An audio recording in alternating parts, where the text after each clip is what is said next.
Gusto mo na ba talagang bumitaw o nagpapapilit ka lang? Ha? Totoo ba yan? Anyway, kasama niyo pa rin ako. It's me, it's your girl DJ Ganda Wanda. Dito pa rin sa 101.1 Yes FM. Eto na nga ang chika sa akin. Marami-rami akong kilala ng mga yes friend natin na maliban sa relasyon ay gusto ng bitawan ang kanilang trabaho. Ho. Diba? Maniniwala ba kayo na parang sa tingin ko naman halos lahat ng empleyado ay dumadaan sa ganyan?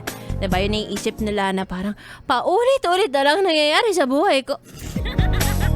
Hindi naman tumataas ang aking sweldo. Diba? Siguro may face talaga tayong lahat na iniisip natin na para sa akin ba talagang itong role na ito, ano? Or dapat ba sa iba siya mapunta?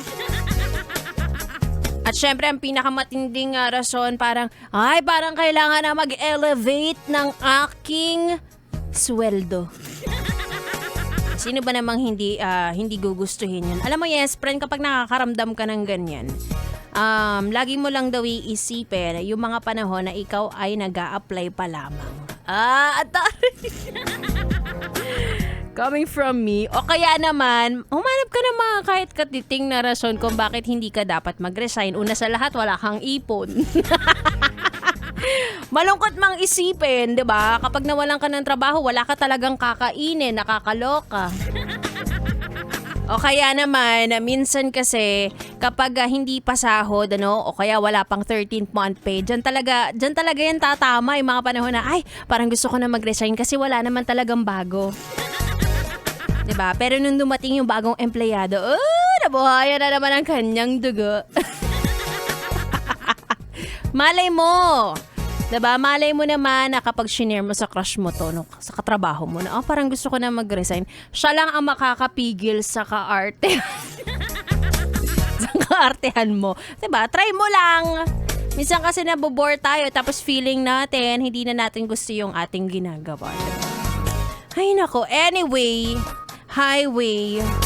Eto na, alamin na natin kung sino ang pinaka-broken hearted. Kanina ang sabi ko sa inyo ay mag-send kayo sa akin ng inyong picture na mukha kayong broken hearted kahit nagpapanggap lamang. May nanalo na nga. Sige na, eto na. ACS! Pera lang yan! ACS! Pera lang yan! ACS! At talaga namang napakagaling sumunod sa instructions ng mga yes friend ko na yan. Pero syempre may nagwagi pa rin. Kaya naman, are you ready? Congratulations! Ikaw ang nanalo ng 500 pesos. Kahit umuulan, ikaw ang nanalo. Sunny Diamali! Congratulations! Ikaw ang nanalo ng 500 pesos sa ating pera-pera lang yan promo. Bongga, mag-share ka ha. Ayaw natin dito ng madamot. Isend mo sa akin yung kalahati. Congratulations, Sunny. Kahit maulan, ikaw pa rin ang nagwagi. Siyempre, sa mga hindi naman pinalad, huwag kayong mag-alala. Araw-araw po yan dito sa Yes FM. Hatid sa atin ng ACS! Pera lang yan! ACS! Pera lang yan! ACS!